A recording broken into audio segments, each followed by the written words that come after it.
മദീയഹൃദയാകാശേ സദാനന്ദമയോ ഗുരുഃ ഉദേതു സതതം സമ്യക് സ്വാത്മാനന്ദ പ്രബോധകഃ. ഹരി ഹരി ഹരി ഓം തത്സ്. ജയ ഗുരു.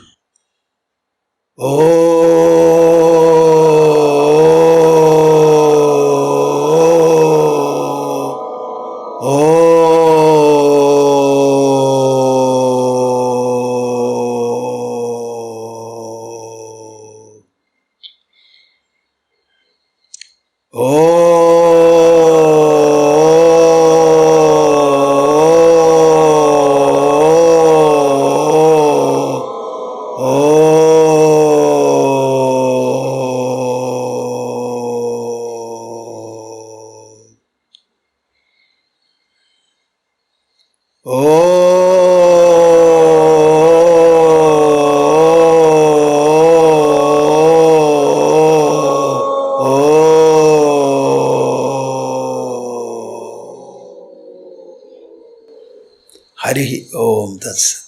ജയ ഗുരു. ഇംഗ്ലീഷിൽ ഞാൻ സംസാരിച്ചു, മലയാളത്തിലും കൂടി സംസാരിക്കണമല്ലോ. കേരളം മലയാള ഭാഷക്കാരല്ലേ.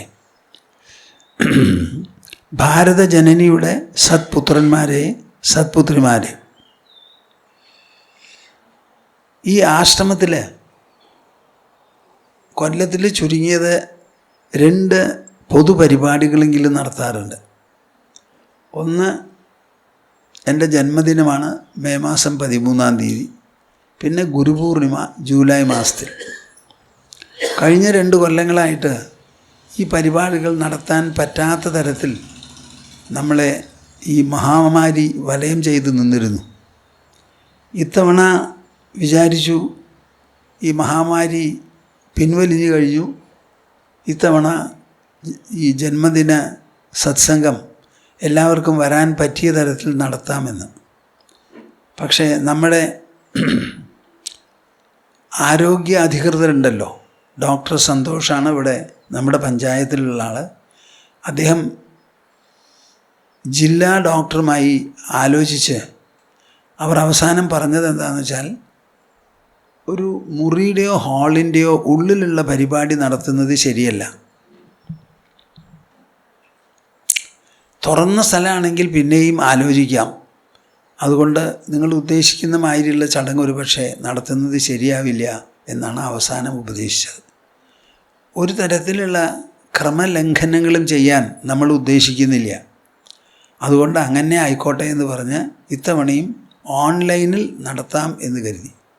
അങ്ങനെ ആയാലും ഈ ആശ്രമത്തിൽ ജോലി ചെയ്യുന്നവരും അതുപോലെ വളരെ ചുരുക്കം പേര് വേറെ ചിലരും സ്വമേധയാ ഇവിടെ വന്നിട്ടുണ്ട്. അപ്പോൾ അവർ വന്നവരെ എൻ്റെ മുൻപിലുണ്ട് ഇവിടെ. പിന്നെ ഇത് വെബ്കാസ്റ്റ് ചെയ്യുന്നത് കൊണ്ട് ലോകത്തിൽ പല ഭാഗങ്ങളിലുമുള്ളവർ ഇത് ഇന്നും ഇതിന് ശേഷവും കാണുന്നുമുണ്ടാവും. ഞാൻ എന്താ നിങ്ങളോട് പറയുക?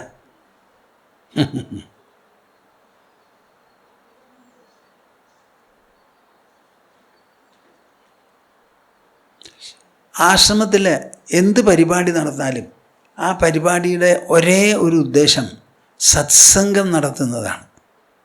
എന്താ ഈ സത്സംഗം എന്ന് പറഞ്ഞാൽ?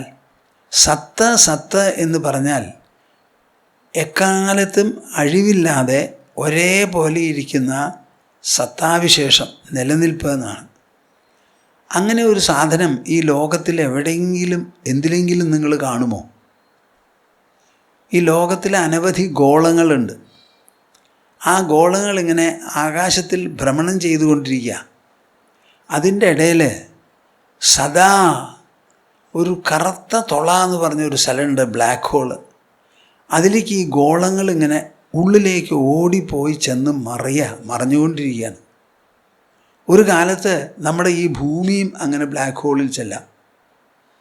ഞാൻ ഈ സംസാരിച്ചുകൊണ്ടിരിക്കുമ്പോൾ ഈ ബ്ലാക്ക് ഹോളിൽ പ്രവേശിച്ചു കൊണ്ടിരിക്കുന്ന ഗോളങ്ങളുണ്ട്. എന്തിനാ ഞാനിത് പറഞ്ഞത്? ഇവിടെ എല്ലാം തന്നെ നശിക്കുന്ന വസ്തുക്കളാണ്. നാശത്തിൻ്റെ ലക്ഷണമാണല്ലോ പരിവർത്തനം, മാറ്റം എന്ന് പറയുന്നത്.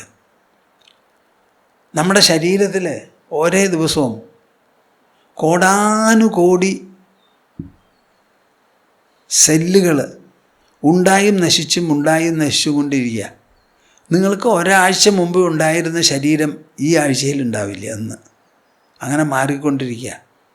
അപ്പോൾ ഈ ലോകത്തിലുള്ളത് എല്ലാം മാറിക്കൊണ്ടിരിക്കുക. നമ്മുടെ ശരീരവും മനസ്സും ബുദ്ധിയും ഒക്കെ അതിൽ പെടും എന്നുണ്ടെങ്കിൽ മാറാത്തതും എക്കാലത്തും നിലനിൽക്കുന്ന എന്തെങ്കിലും ഒന്നും ഉണ്ടോ എന്നുള്ളൊരു ചോദ്യം മനുഷ്യബുദ്ധിയിൽ സ്വാഭാവികമായും ഉയരും.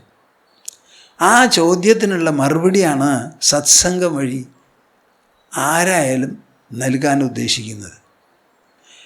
നമ്മുടെ ശ്രീമദ് ഭാഗവതം സപ്താഹ രൂപത്തിൽ വായിക്കാറുണ്ട്. എന്താ ഈ ശ്രീമദ് ഭാഗവതം? സത്യം പ്രതിപാദിക്കുന്നത്, സത്തിനെ തുറന്ന് കാണിക്കുന്നത്. അപ്പോൾ ശ്രീമദ് ഭാഗവത ശ്രവണം കേൾക്കുക എന്ന് പറഞ്ഞാൽ അതൊരു സത്സംഗമാണ്. അതുപോലെ ഇവിടെ പിറന്നാൾ ആഘോഷമാവട്ടെ, ആഘോഷം എന്ന് പറയേണ്ട ആചരണം അല്ല, ഗുരുപൂർണിമ ആചരണമാകട്ടെ, ആ സന്ദർഭത്തിൽ ഇവിടെ നടക്കുന്നത് സത്സംഗമാണ്. ഇവിടെ ഇപ്പോൾ സന്യാസിമാരാണല്ലോ, സന്യാസിമാർ സംസാരിക്കുന്നതൊക്കെ സത്കാര്യങ്ങളെക്കുറിച്ചേ പറയുള്ളൂ. അത് നിങ്ങളാരും നിങ്ങളുടെ വീട്ടിൽ സംസാരിക്കില്ല. വീട്ടിലെന്താ നിങ്ങൾ സത്യത്തെക്കുറിച്ച് സംസാരിക്കുക?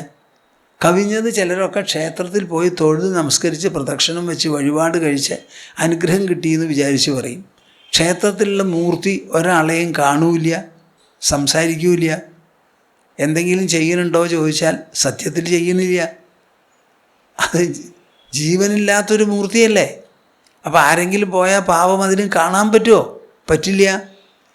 കണ്ണാടിയിൽ നോക്കി നാം നമ്മുടെ മുഖത്തിനെ അലങ്കരിക്കുന്നത് പോലെയാണ് ക്ഷേത്രത്തിൽ പോയി ആരാധന നടത്തിയാൽ ആ ആരാധന നടത്തുന്നവർക്കാണ് അതിൻ്റെ ഗുണവും മെച്ചവും ഉണ്ടാവുക. ആരാധിക്കപ്പെടുന്ന ദൈവത്തിന് കാലിണക്കി പ്രയോജനമില്ല. ഞാൻ എപ്പോഴും എല്ലാവരോടും പറയും, നിങ്ങൾ ആരെങ്കിലും പോയി നമസ്കരിക്കുകയാണെങ്കിൽ ആ നമസ്കാരം കൊണ്ട് ആരെ നമസ്കരിക്കുന്നുവോ ആ ആൾക്ക് കാലിണക്കി പ്രയോജനമില്ല. നമസ്കരിക്കുന്നവർക്കാണ് പ്രയോജനം. നിങ്ങൾ ഭംഗിയായിട്ട് ഊണ് കഴിച്ചാൽ ആ ഊണ് കഴിച്ചതിൻ്റെ ഗുണം നിങ്ങൾക്കോ അതോ വെപ്പ് തയ്യാറാക്കിയ പാത്രങ്ങൾക്കും ചട്ടുകത്തിനും കയ്യിലിനുമോ? ആലോചിച്ച് നോക്കൂ. നിങ്ങൾ കുളിച്ചാൽ അതിൻ്റെ ഗുണം വെള്ളത്തിനും കുളിമുറിക്കുകയാണോ അതോ നിങ്ങൾക്ക് തന്നെയോ? നമ്മൾ ചെയ്യുന്ന ആരാധന മുഴുവൻ നമുക്ക് വേണ്ടിയിട്ടാണ് എന്നുള്ളത് നിങ്ങൾ മനസ്സിലാക്കണം. അപ്പോൾ ആരാധനയിൽ കൂടുതൽ ശ്രദ്ധയും താല്പര്യവും ഒക്കെ ഉണ്ടാവും. അപ്പോൾ അങ്ങനെ ഒരു സത്സംഗം എന്നുള്ള നിലയ്ക്ക് എനിക്ക് പറയാനുള്ളത് ഞാൻ ഇംഗ്ലീഷിൽ പറഞ്ഞതിൻ്റെ ചെറിയ ഒരു രൂപമെങ്കിലും നിങ്ങളോട് പറയാം. എത്ര ആൾക്കാരിത് കേട്ട് മനസ്സിലാക്കുമെന്നറിയില്ല. അങ്ങനെ പറയുന്നതും ശരിയല്ല. നല്ലപോലെ മനസ്സിലാക്കുന്നവർ എത്രയുണ്ട്. ചില എഴുത്തുകളൊക്കെ ഇവിടെ വന്നാൽ അവരുടെ മനസ്സ് സഞ്ചരിക്കുന്ന ആ മേഖലയുണ്ടല്ലോ, അതൊക്കെ വളരെ വ്യക്തമായിട്ട് മനസ്സിലാവും.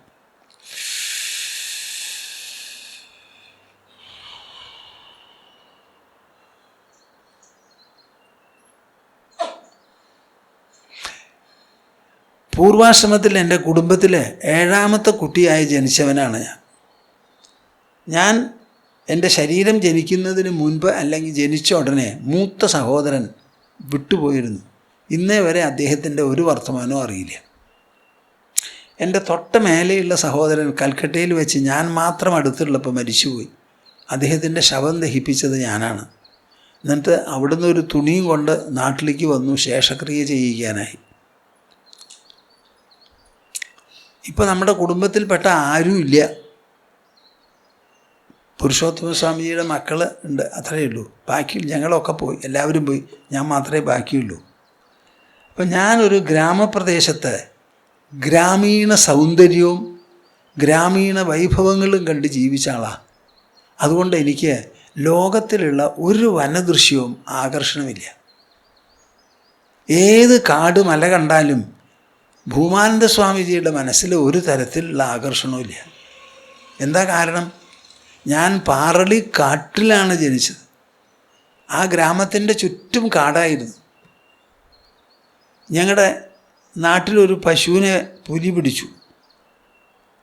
ആ പുലി പിടിച്ചപ്പോൾ മേച്ചിക്കാരൻ്റെ കൂടെ ആ പിടിച്ചത് എവിടെയാ പശുവിൻ്റെ ജഡം കിടക്കണേന്ന് പറഞ്ഞ് അന്വേഷിച്ചൊക്കെ ചെന്നിട്ടുണ്ട് ഞാൻ.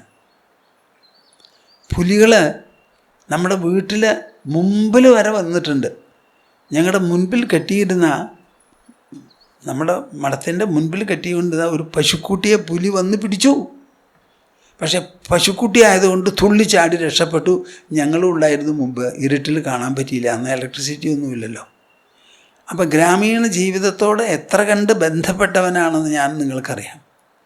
രാത്രി കാലത്ത് കർക്കിടക പാതിരാവിൽ പലരും വയലിൽ പോയി തിരിച്ചു വരുമ്പോൾ നേരാവും. ചിലർ വലയും കൊണ്ട് മത്സ്യം പിടിക്കാനാണ് പോവുക. തിരിച്ചു വരുമ്പോൾ അവർക്ക് അവിടെ പോകണമെങ്കിൽ കുണ്ടൻ ഇടവഴിയൊക്കെ ഉണ്ട്, അത് കടന്നു പോകാൻ പറ്റില്ല രാത്രി. അപ്പോൾ അമ്മയുടെ പേര് പറഞ്ഞ് വിളിച്ചിട്ട് ഞങ്ങൾക്കൊരു തിരി തരൂ എന്ന് പറയും. അപ്പോൾ അമ്മ ഒരു തിരി ഉണ്ടാക്കി എണ്ണയിൽ മുക്കി വടിച്ച് അത് കൊളുത്തി ഒരു പ്ലായല വെച്ച് മറിച്ച് കൊണ്ടുപോകുള്ളൂ എന്ന് പറഞ്ഞ് കൊടുക്കും. അപ്പോൾ രാത്രി കാലത്ത് അവരുടെ ജീവിതത്തിൻ്റെ രീതി, വേനൽക്കാലത്ത് കാട്ടിൽ നിന്ന് തെങ്ങുകൊണ്ട് ഉണ്ടാക്കിയ പട്ട കൊണ്ടൊരു വലിയ കൊട്ടയുണ്ടാക്കി ആ കൊട്ടയിൽ ചവറ് നിറച്ച് അതിൻ്റെ 2 ഭാഗത്ത് ഓരോ പിടിവള്ളി തൂക്കി കാട്ടിൽ നിന്ന് കൊണ്ടുവന്ന് വയലുകളിൽ പലയിടത്തുമിട്ട് കാറ്റില്ലാത്ത സമയം നോക്കി തീ വെച്ച് മണ്ണ് ചൂടാക്കി വെണ്ണീർ കൊടുക്കുക. ഇങ്ങനെയൊക്കെ ഞാൻ കണ്ടിട്ടുണ്ട്. എനിക്ക് ഏറ്റവും ഇഷ്ടമുള്ള കാഴ്ച 2 കർക്കിടകം ചിങ്ങത്തിൽ കൊയ്ത്ത് കഴിഞ്ഞ് കന്നിമാസത്തിൽ നാട് കഴിഞ്ഞ് ആ നെല്ല് തൈക്കൾ കരിയാട് പേർന്നിങ്ങനെ വിളഞ്ഞു നിൽക്കുന്നത് കാണാനാണ് എനിക്ക് ഏറ്റവും ഇഷ്ടം. അത് മഞ്ഞ് കാലത്ത് ആ മഞ്ഞ് മൂടി ഇങ്ങനെ മടങ്ങി നിൽക്കും. ആ കാഴ്ച കണ്ടാൽ പിന്നെ കണ്ണിന് വേറെ ഒന്നും വേണ്ട.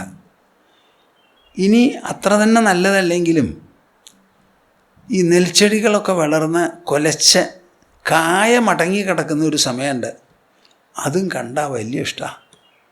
ഒരു കൊല്ലം ഞാൻ പൊടിച്ച കൃഷിക്കാരനായി കൃഷിപ്പണികളും കന്നുകാലികളും അവരുടെ ലക്ഷണങ്ങളുമൊക്കെ ആ ഒരു കൊല്ലം കൊണ്ട് പഠിച്ചു. എന്നിട്ടാണ് കൽക്കട്ടയ്ക്ക് പോയത്.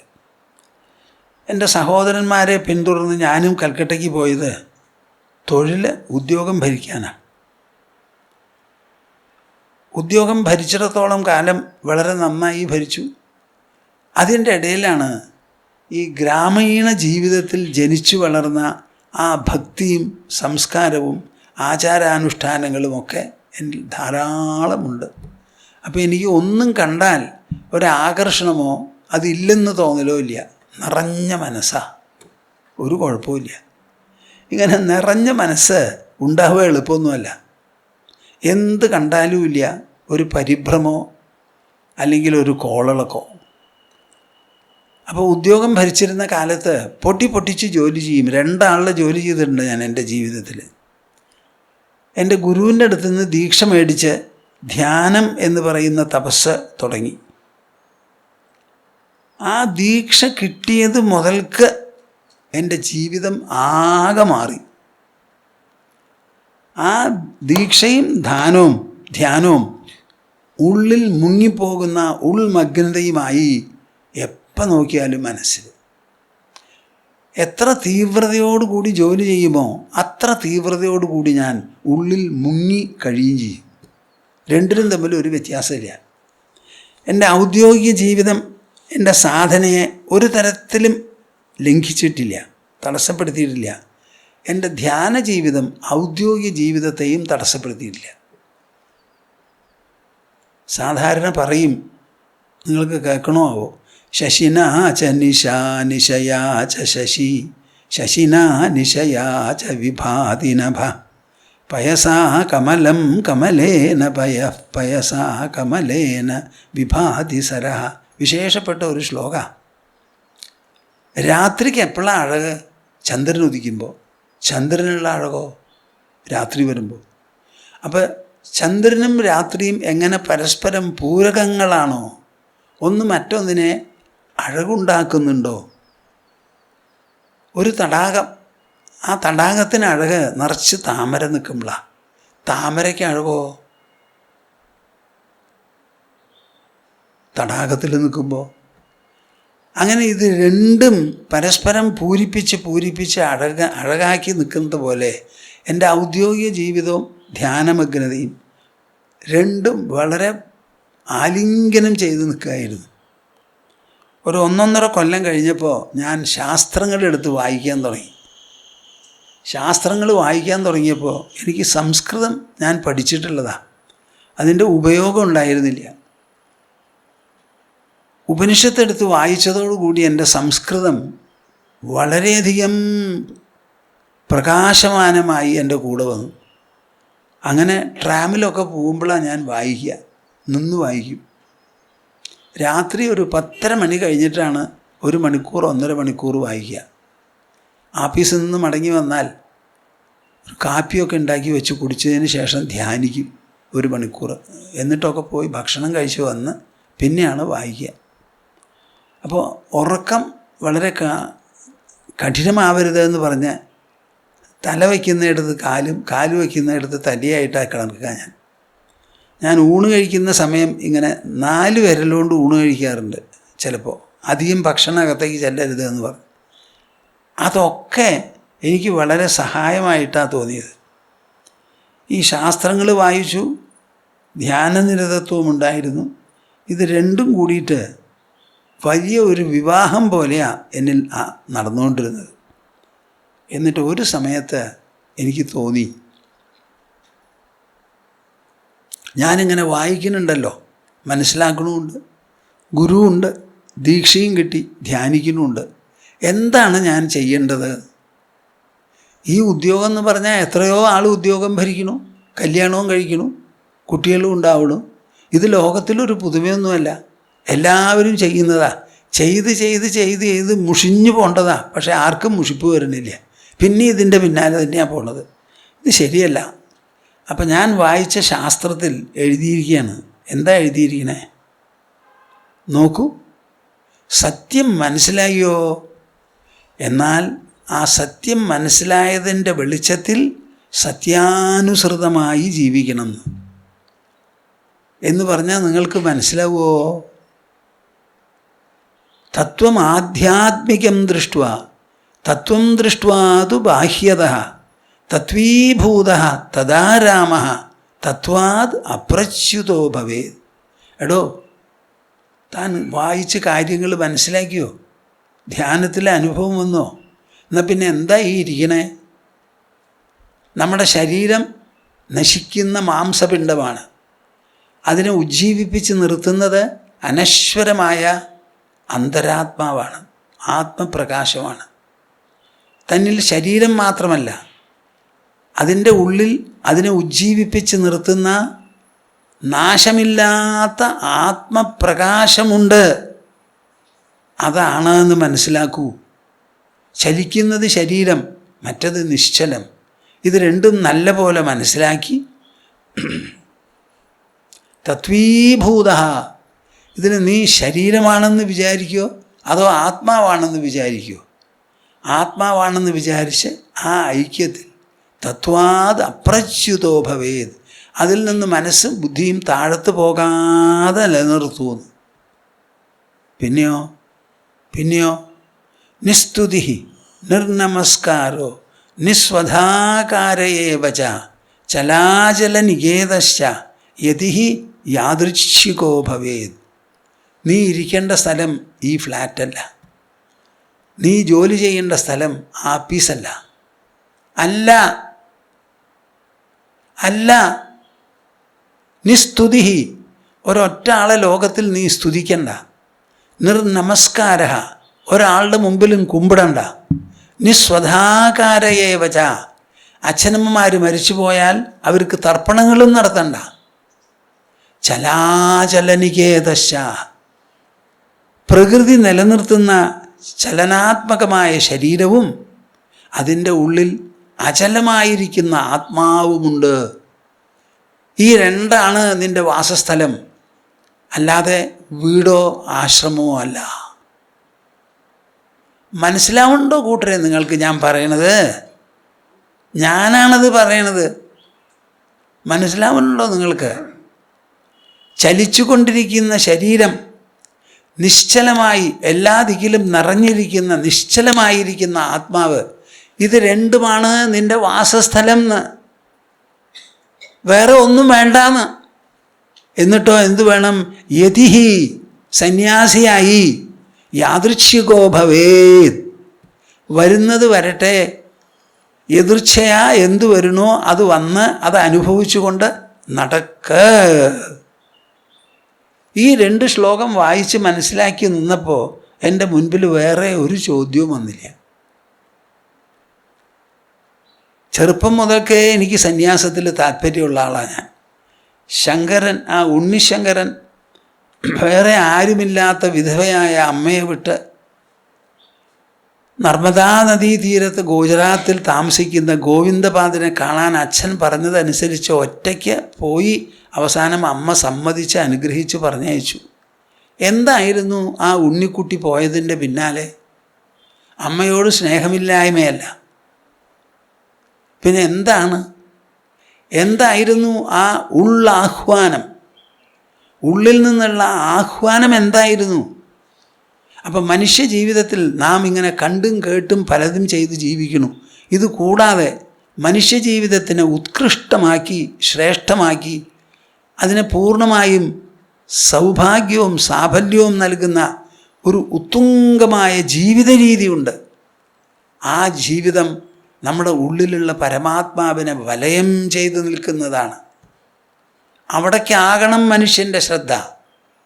അങ്ങോട്ട് വേണം ചെന്നെത്താൻ. അല്ലാതെ ഇവിടെ കല്യാണവും കാർത്തിയായിട്ട് കഴിഞ്ഞുകൂടുന്നതല്ല. യതിഹി യാദൃച്ഛികോ ഭവേത്.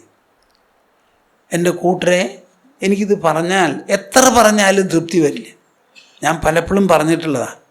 അന്ന് മുതൽക്ക് തലമുടിയും താടിയും വടിച്ചു. ഒരു ദിവസം ഇതേമാതിരിയുള്ള വസ്ത്രം കിട്ടാവുന്നത് മേടിച്ചു കൊടുത്തു.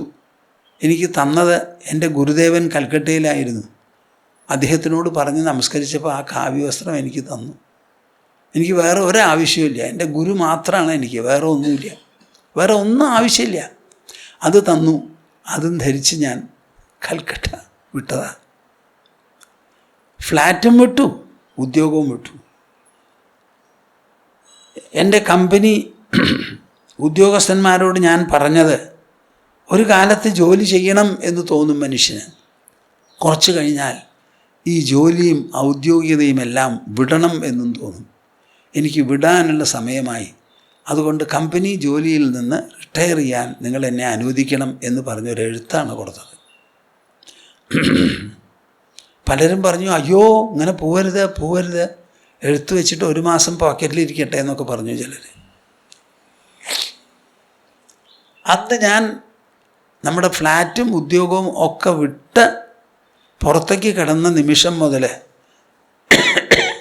ഇന്ത്യ രാജ്യത്തിലുള്ള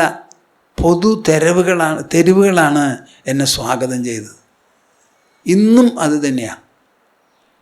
നമ്മുടെ രാജ്യത്തിലുള്ള പൊതു സരണികൾ, റോഡുകൾ, പിന്നെയോ അദൃശ്യമായി കാണാൻ പറ്റാതെ പരിലസിക്കുന്ന ഒരു ഈശ്വര പ്രഭാവമുണ്ട്. ദൈവത്തിൻ്റെ വൈഭവം, ആ വൈഭവത്തിൻ്റെ കനിവും. ഈ 2 എണ്ണമാണ് ഈ ഭൂമാനന്ദ സ്വാമിക്ക് അന്നു മുതൽ ഇന്നും അത് തന്നെയാണ്. അങ്ങനെ വന്ന ആൾ ഇപ്പം നമുക്കൊരു നാരായണാശ്രമ ഭവനമുണ്ട്, 10 ഏക്കർ സ്ഥലമുണ്ട്. ഡൽഹിയിൽ 2, 3, 5 ഏക്കർ നമ്മുടെ പരിരക്ഷണത്തിലുണ്ട്. 2 ഏക്കർ നമുക്ക് തന്നത്. ജംഷഡ്പൂരിലുണ്ട് ഒരു നല്ല സെൻറ്റർ. മലേഷ്യയിലും ഒരെണ്ണം വാങ്ങിയിരിക്കുന്നു. അമേരിക്കയിലും ഉണ്ട്. അവിടെ സ്ഥലമില്ലെങ്കിലും അവിടെ ഗ്ലോബൽ സത്സംഗമൊക്കെ നടത്തുന്നുണ്ട്. എന്താണ് ഇതിൻ്റെ പിന്നിൽ? ഇതിൻ്റെ പിന്നിൽ പ്രവർത്തിക്കുന്നത് ഭൂമാനന്ദ സ്വാമിജിയുടെ ഒന്നുമില്ലായ്മയാണ്. ഒന്നുമില്ലായ്മ. ഭൂമാനന്ദ സ്വാമിക്ക് ഒന്നും വേണ്ട, ഒന്നുമില്ല. അപ്പം ഞാൻ ഈ ലോകത്തോട് പറയും, ലോകമേ നീ എന്ത് വേണമോ അത് ചെയ്തോ. നിനക്ക് എനിക്കൊരു പ്ലസ് ചേർക്കാൻ നിൻ്റെ കയ്യിലില്ല, എനിക്കൊരു മൈനസ് അടിച്ചേൽപ്പിക്കാനും നിനക്ക് പറ്റില്ല. ഒരു കുറവും എനിക്കില്ല, നിറവേ ഉള്ളൂ. എൻ്റെ ഉള്ള് നിറഞ്ഞിരിക്കണു. ഉള്ളു മാത്രമേ നിറയണ്ടൂ, പുറമില്ല. അപ്പോൾ ഒന്നുമില്ലായ്മയും ഒന്നും വേണ്ടായ്മയുമാണ് ഈ ഭൂമാനന്ദ സ്വാമിജിയുടെ വിശേഷത.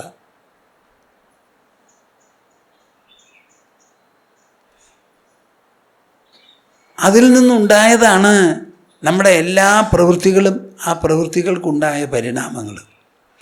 അല്ലാണ്ട് എല്ലാം കൈയടക്കി വെച്ച് ഉദ്യോഗം ഭരിച്ച് ഉദ്യോഗത്തിൽ പണം സമ്പാദിച്ച് കച്ചവടം ചെയ്ത് കൃഷി ചെയ്ത് അങ്ങനെയല്ല. 25 ഏക്കർ കൃഷിസ്ഥലവും പറമ്പും ഒക്കെ വിട്ടു ഞങ്ങൾ. കയ്യിലുണ്ടായിരുന്നതൊക്കെ അച്ഛൻ്റെ പേരിലാണ് മേടിച്ചത്, അതൊക്കെ വിട്ടു. അപ്പം ഞങ്ങളുടെ കയ്യിൽ, എൻ്റെ കയ്യിലുള്ളത് എന്താ? ഒന്നുമില്ലായ്മ, പാപ്പരത്തം, ഒന്നുമില്ലായ്മ. അങ്ങനെ ഒന്നുമില്ലാതെ ഒന്നും ആവശ്യപ്പെടാതെ ഇരിക്കുന്ന ഒരാളെ പറയട്ടെ കേൾക്കണോ നിങ്ങൾക്ക്? അങ്ങനെ ഒന്നുമില്ലാത്ത ഒരാളുടെ പിന്നാലെ ഭഗവാൻ വരുമത്രേ. കൃഷ്ണൻ പറയാണ്, അകിഞ്ചനസ്യ ദാന്തസ്യ ശാന്തസ്യ സമചേതസഃ മയാ സന്തുഷ്ടമനസഃ സർവാഹ സുഖമയാ ദിശഃ. ഒന്നുമില്ലാത്തവൻ, അകിഞ്ചനൻ, മനസ്സിൽ ആശയില്ലാത്തവൻ, സമബുദ്ധിയോടുകൂടി എല്ലാറ്റിനെയും കാണുന്നവൻ, അങ്ങനെ ഒരാളുടെ പിന്നാലെ ഞാൻ ആ ആളുടെ പിന്നാലെ നടക്കണു. അനുവ്രജാമ്യഹം നിത്യം ഭൂയേത്യഘ്രിരേണുഭി. അദ്ദേഹത്തിൻ്റെ കാലടിയുടെ പൊടികളുണ്ടല്ലോ, ആ പൊടി കൊണ്ട് എൻ്റെ ശരീരം ശുദ്ധമാവട്ടെ എന്ന് വിചാരിച്ച് ഞാൻ പിന്നാലെ പോകണമെന്ന്. അപ്പോൾ നമ്മുടെ കൃഷ്ണനും ഭഗവാനും ഒക്കെ ഭൂമാനന്ദ സ്വാമിജിയുടെ പിന്നിൽ വരിക. ഞാൻ ഭഗവാനെ തേടി നടന്ന ഒരു കാലമുണ്ട്, ചുരുക്കം. ആ തേടി നടന്ന കാലമൊക്കെ പോയി, ഭഗവാൻ നമ്മുടെ പിന്നാലെയാണ്. ഞാൻ മലയാളത്തിൽ ഒരു ശ്ലോകം എഴുതി. ഞാൻ എഴുതിയത് കൊണ്ട് അത് പഠിച്ച് ഓർമ്മ വച്ചിട്ടില്ല. അതെന്താണെന്ന് വെച്ചാൽ,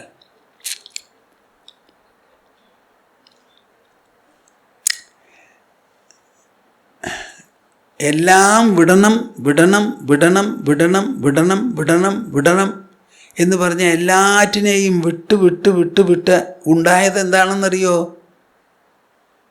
നിങ്ങൾ കേൾക്കുന്നുണ്ടോ ഞാൻ പറയണത്? എല്ലാം വിടണം എന്ന് വിചാരിച്ച് വിട്ട് വിട്ട് ഉണ്ടായത് എന്താ? നിൻ്റെയൻ ഹൃദിബന്ധനം. ഞാൻ നിന്നെ എൻ്റെ ഹൃദയത്തിൽ പിടിച്ച് ബന്ധിച്ചിരിക്കുന്നു. അപ്പോൾ ബന്ധനം പൂവല്ല ഉണ്ടായത്, ഭഗവാനെ ബന്ധിക്കൽ ഉണ്ടാവുകയാണ് ഉണ്ടായത്. ബന്ധനത്തിൽ ഇവൻ്റെ ഉള്ളിൽ ഉഴഞ്ഞിടുന്നതു കണ്ടു നീൻ. ഭഗവാനെ എൻ്റെ ഉള്ളിൽ, മഹാവിഷ്ണുവിനെ എൻ്റെ ഉള്ളിൽ പിടിച്ചു കെട്ടി അവിടെ ബന്ധിച്ചിരിക്കുക. അപ്പോൾ എൻ്റെ ഉള്ളിൽ ബന്ധിച്ചു വച്ചിരിക്കുന്ന മഹാവിഷ്ണുവിനെ കണ്ട് കുറേ നാൾ കാത്തിരുന്നു. ആര്? മഹാലക്ഷ്മി. ക്ഷീരസാഗരം പാൽക്കടലിൽ ഭർത്താവ് തിരിച്ചു വരണില്ല എന്ന് കണ്ടപ്പോൾ പാൽക്കടൽ വിട്ടുതാ, ഉള്ളിലാണ് ഭഗവാൻ ഇരിക്കണേ. അപ്പോൾ എൻ്റെ ചുറ്റും ഇങ്ങനെ മഹാലക്ഷ്മി ചുറ്റിക്കൊണ്ടിരിക്കുകയാണ്.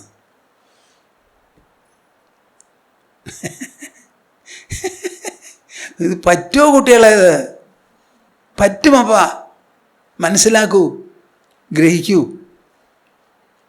പാൽക്കടൽ വിട വാങ്ങിയ നാൾ. എന്താ നിങ്ങൾ ഈ പറയുന്നത്? എല്ലാം വിട്ടുകഴിഞ്ഞ ഒരുത്തനെ പിന്നെ നോക്കണത് ഈശ്വരനാണ്. വിടുന്നത് വരെ ഈശ്വരൻ നോക്കില്ല. എന്തിനു നോക്കണു? നിങ്ങൾക്ക് കുടുംബമുണ്ട്, കുട്ടികളുണ്ട്, പണമുണ്ട്, വീടുണ്ട്, കുടിയുണ്ട്, എല്ലാമുണ്ട്. ഒന്നുമില്ലാതെ ആയിത്തീരട്ടെ. അപ്പോൾ എന്തായിരിക്കും സ്ഥിതി? ഈ ഭൂമിയെ ആര് താങ്ങുന്നുവോ, നക്ഷത്രമണ്ഡലങ്ങളെ ആര് താങ്ങി നിലനിർത്തുന്നുവോ, നമ്മുടെ ഹൃദയത്തെ ആര് മിടിപ്പിക്കുന്നുവോ, ലങ്സിനെ ചുക്കി വികസിപ്പിക്കുന്നത് ആരോ, ആ പ്രഭാവം നമ്മളെ അകത്തും പുറത്തും വലയം ചെയ്ത് നോക്കും. ഇതൊക്കെ നമ്മുടെ ശാസ്ത്രങ്ങളിൽ എഴുതി വച്ചിട്ടുണ്ട്. ആ എഴുതി വെച്ചത് വായിക്കുക, അത് മനസ്സിലാക്കുക, അത് ഉൾക്കൊള്ളുക, അത് പിന്തുടരുക, എന്നിട്ട് അതായിത്തീരുക. അവിടെയാണ് ഈ വ്യത്യാസം. നമ്മുടെ ശാസ്ത്രങ്ങൾക്കുള്ള വില, അവ നമുക്ക് തരുന്ന സമ്പത്തുണ്ടല്ലോ, ധന്യത, അത് നമുക്ക് അച്ഛനമ്മമാർക്കും ഭാര്യയ്ക്കും ഭർത്താവിനും കുട്ടികൾക്കും സ്നേഹിതന്മാർക്കും പണത്തിനും പ്രതാപത്തിനും ഭൂമിക്കും സ്വർഗത്തിനും നരകത്തിനും ഒന്നിനും തരാൻ പറ്റില്ല. അത്ര വിശേഷപ്പെട്ടതാ. ഈ നാരായണാശ്രമ ഭവനത്തിൽ ഇങ്ങനെയുള്ള കാര്യങ്ങൾ പറഞ്ഞു ഉദ്ബോധിപ്പിക്കുന്ന പല സംഗതികളും ഇവിടെയുണ്ട്. നമ്മുടെ നിർവിശേഷാനന്ദ സ്വാമി, നമ്മുടെ ശിഷ്യനുണ്ടല്ലോ, കുറച്ചു കാലം മുമ്പ് പറഞ്ഞതാ, ഇന്ത്യ രാജ്യത്തിൽ ഒരു സ്ഥലത്തും ഈ ആശ്രമത്തിൽ ഉള്ളത്ര ജ്ഞാനവിഭവം കിട്ടുമെന്ന് എനിക്ക് തോന്നുന്നില്ല. അത്ര അധികം ഞാൻ 66 കൊല്ലമായല്ലോ സംസാരിക്കണു. ഒക്കെ ഇങ്ങനെ തിരഞ്ഞെടുത്ത് സംസാരിക്കുന്നത് അതിൽ സന്തോഷിച്ചുകൊണ്ടാണ്. നമുക്ക് സന്തോഷത്തിന് വേണ്ടി ഒന്നിൻ്റെയും പിന്നാലെ പോണ്ട. മനസ്സാണ് സന്തോഷം രചിക്കുന്നത്. ലോകത്തിലുള്ള ഒരു വസ്തുവിനും സന്തോഷം രചിക്കാൻ പറ്റില്ല. നമ്മുടെ ദേഹത്തിനും പറ്റില്ല. ദേഹം ദ്രവ്യമാണ്, മാറ്ററാണ്. അതിന് ഓജസ്സില്ല, തേജസ്സില്ല, ഉണർവില്ല. അതെങ്ങനെ സന്തോഷം നൽകും? ആ ദേഹത്തെ ഉജ്ജീവിപ്പിച്ച് നിർത്തുന്നത് നമ്മുടെ മനസ്സും ബുദ്ധിയുമാണ്. ആ മനസ്സാണ് അനുഭവിക്കുന്നത്. നിങ്ങളൊരു സാധനം കണ്ടു, മുമ്പിൽ ഒരു വൃക്ഷം അവിടെ നിൽക്കണു, നിങ്ങളിവിടെയാ. ആ വൃക്ഷത്തിന് നിങ്ങളെങ്ങനെ കാണുന്നു? ആ വൃക്ഷം ഇങ്ങോട്ട് നടന്നു വരണില്ല. പിന്നെ എങ്ങനെയാണ് നിങ്ങൾ കാണുന്നത്? കണ്ണിൻ്റെ ഉള്ളിൽ വൃക്ഷം ഒതുങ്ങുമോ? ഒതുങ്ങില്ലല്ലോ. അപ്പം നമ്മുടെ മനസ്സ് കണ്ണിലൂടെ അതിൻ്റെ ഒരു പ്രതിച്ഛായ എടുത്ത് മനസ്സിൽ തന്നെ സൃഷ്ടിച്ച് കാണിച്ചു തരിക. അപ്പം നമ്മുടെ ശരീരം വളരെ ഒതുങ്ങിയതാണ്. അതിൻ്റെ ഉള്ളിലുള്ള മനസ്സുണ്ടല്ലോ, മനസ്സ് അത് ശരീരത്തെ പോലെ പരിമിതമല്ല. ഈ ബ്രഹ്മാണ്ടത്തെ മുഴുവൻ പ്രതിഫലിപ്പിക്കുന്നതും പ്രതിബിംബിപ്പിക്കുന്നതുമാണ് നമ്മുടെ മനസ്സ്. അത്രയും വലിയ ഒരു മനസ്സ് വെച്ചുകൊണ്ടാണ് നിങ്ങൾ ഈ എന്ത് പറയട്ടെ, ഞാൻ ഒരു പട്ടിക്ക് എല്ല് കിട്ടിയത്രേ, എല്ല്. അപ്പോൾ എല്ല് കിട്ടിയപ്പോൾ അത് നക്കി ചോര വന്നു തുടങ്ങി. അപ്പോൾ സ്വാദ് കൂടി, നല്ലോണം നക്കുകയാണത്രേ. പക്ഷെ അതിനറിഞ്ഞില്ല ആ മുള്ളുകൊണ്ട് നാവുന്നാണ് ചോര വരണേന്ന്. അത് വിചാരിക്കണു എല്ലുന്നാണ് ചോര എന്ന്. എന്നിട്ട് നക്കി നാവ് മുഴുവൻ കീറി. അതുപോലെ നിങ്ങളെല്ലാവരും വിചാരിക്കുന്നത് ഈ കാണുന്ന ലോകവസ്തുക്കളിൽ സുഖമുണ്ട്, അത് സുഖം തരും. എന്ത് തരണേ? അത് ജഡമാണ്, ശരീരവും ജഡമാണ്. പിന്നെ എങ്ങനെയാണ് അതിന് സുഖം ഉണ്ടാവുക? സുഖം നൽകുന്നത് മനസ്സാണ്. അതറിയാതെ പട്ടിയെപ്പോലെ എല്ല് നക്കികളാണ് നമ്മളെല്ലാവരും. എല്ല് നക്കികൾ നല്ല പോലെ മനസ്സിലാക്കിക്കോളൂ. വിവേകത്തിന് കുഴിച്ചു മൂടിയാണ് നിങ്ങളൊക്കെ ജീവിക്കുന്നത്. ആലോചന എന്നൊന്നുമില്ല, വിശേഷ ബുദ്ധി ഉപയോഗിക്കുന്നില്ല. മൃഗങ്ങളാ പിന്നെയും ഭേദം. ആ വിഷയങ്ങളൊക്കെ പോയി സത്കാര്യങ്ങൾ പറഞ്ഞ് ധരിപ്പിക്കുക. അതാണ് ഒരു ആശ്രമത്തിൽ നടക്കുന്ന കാര്യം. സത്സംഗം, സത്തിനോടുകൂടി നമ്മളെ ബന്ധിപ്പിക്കുക. സത്ത് എന്ന് പറഞ്ഞാൽ ഒരു കാലത്തും നശിക്കാതെ ലോകവസ്തുക്കളൊക്കെ നശിക്കുന്നതാണ്. അനശ്വരമായിരിക്കുന്ന അന്തരാത്മാവ്, ഉള്ളിലുള്ള സത്യം, അതിനെ ധരിപ്പിക്കുക. അതാണ് നമ്മുടെ സത്സംഗങ്ങളുടെ ഉദ്ദേശം. ഞങ്ങൾ സംസാരിക്കുന്നതിലൊക്കെ ഇങ്ങനെയുള്ള കാര്യങ്ങളാണ്. ആഴ്ചയിൽ 4 ദിവസം ഗ്ലോബൽ സത്സംഗം നടത്തുന്നുണ്ട് ഇവിടെ. ലോകത്തിലെ ആർക്കും എവിടെ വന്നത് വേണമെങ്കിലും അത് കാണാൻ സാധിക്കും. പറയുമ്പോൾ മാത്രമല്ല, പറഞ്ഞതിന് ശേഷവും. അതിൽ ചൊവ്വ, ബുധൻ, വ്യാഴൻ, ശനി 4 ദിവസങ്ങളിലാണ്. അതിൽ ബുധനാഴ്ച ഞാൻ മലയാളത്തിൽ സംസാരിക്കും, ശനിയാഴ്ച ഇംഗ്ലീഷിലും സംസാരിക്കും. നിർവിശേഷാനന്ദ സ്വാമിജി ചൊവ്വാഴ്ച സംസാരിക്കും, അമ്മ വ്യാഴാഴ്ച സംസാരിക്കും. 3 സംസാരം ഇംഗ്ലീഷിൽ. ഇതൊക്കെ ഈ സത്സംഗങ്ങളാണ്. അതുപോലെ ഈ സന്ദർഭങ്ങളിലും എല്ലാവരും എന്തിനു ചൊല്ലി ഇവിടെ വന്നു എന്നുള്ളത് ഇരിക്കട്ടെ. ഇവിടെ വന്നാൽ അവർക്ക് കിട്ടാൻ പോകുന്നത് ശരീരത്തിനാണ് ഭക്ഷണം. മനസ്സിനും ബുദ്ധിക്കുമുള്ളത് എന്താ ഭക്ഷണം? മനസ്സിന് നല്ല നല്ല ഭാവങ്ങൾ, ബുദ്ധിക്ക് നല്ല അറിവ്. അതാണ് ഈ സത്സംഗം കൊണ്ട് ഉദ്ദേശിക്കുന്നത്. നിങ്ങളെല്ലാവരും കാണുന്നതിലും കേൾക്കുന്നതിലും എനിക്ക് വളരെ സന്തോഷം. ഞാൻ എല്ലാവരെയും മനസ്സാ ആലിംഗനം ചെയ്ത് അനുഗ്രഹിക്കുന്നു. നിങ്ങളുടെ വീടുകളിൽ നല്ല കുട്ടികളുണ്ടാവട്ടെ, കുട്ടികൾക്കും കുട്ടികളുണ്ടാവട്ടെ. അവർക്കെല്ലാവർക്കും ആദ്യം വേണ്ടത് കുടുംബസ്നേഹമാണ്. കുടുംബസ്നേഹത്തെപ്പോലെ സമാജത്തെയും അവർ സ്നേഹിക്കണം. ഈശ്വര വിശ്വാസം ഉണ്ടാവണം. എല്ലാവരും പഠിച്ചും അവനവൻ്റെ കഴിവുകൾ വർദ്ധിപ്പിച്ചും രാജ്യത്തിനും ലോകത്തിനുമുള്ള ആ സംഭാവന, പ്രൊഡക്ടിവിറ്റി, ഉത്പാദനം, ഉത്പന്നങ്ങൾ ഉണ്ടാക്കാൻ ഇടവരട്ടെ. എല്ലാവരും ക്ഷേമത്തോടു കൂടി ജീവിക്കൂ. ഇന്നത്തെ ചുറ്റുപാടിൽ നമുക്ക് ആവശ്യം ആദ്യമായിട്ട് ആരോഗ്യം, പിന്നെ ആയുർദൈർഘ്യം. ഇത് രണ്ടും നിങ്ങൾക്കുണ്ടാവട്ടെ. ഞാനൊരു ശ്ലോകം പറഞ്ഞ് നിർത്താം.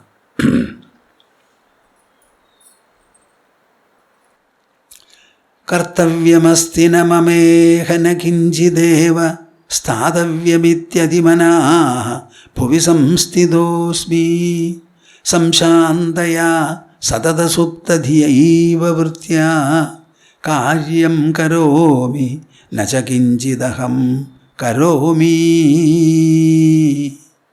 കാര്യം കരോമി ന ച കിഞ്ചിദഹം കരോമി. പരിസമാപനമായിട്ട് ഒരു ഓങ്കാരം നമുക്ക് എല്ലാവർക്കും കൂടി ജപിക്കാം. നിങ്ങളുടെ മനസ്സ് ലോകം മുഴുവനും വ്യാപിക്കണം. നമ്മൾ ഈ പറയുന്ന ഒരുമിച്ച് ജപിക്കുന്ന ഈ ഓങ്കാരധ്വനി ഉണ്ടല്ലോ, അത് ഭൂതലത്തിൽ മുഴുവൻ വ്യാപിച്ച് അതിൻ്റെ അനുഗ്രഹവർഷം എല്ലാ ജീവജാലങ്ങളിലും ഉണ്ടാവട്ടെ. കൈകോർത്ത് മടിയിൽ വയ്ക്കൂ, വിഷമിക്കാതെ നിവർന്നിരിക്കൂ, കണ്ണടച്ച് വായും മനസ്സും തുറന്ന് എൻ്റെ കൂടെ ജപിക്കുക. ഹരി ഹരി ഹരി.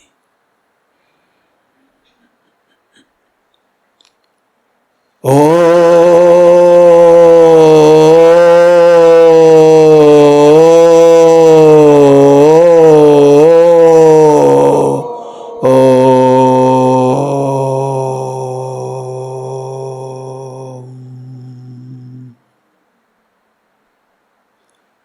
ശരി. ഹരി ഓം തസ്. ജയ ഗുരു, ജയ ഗുരു.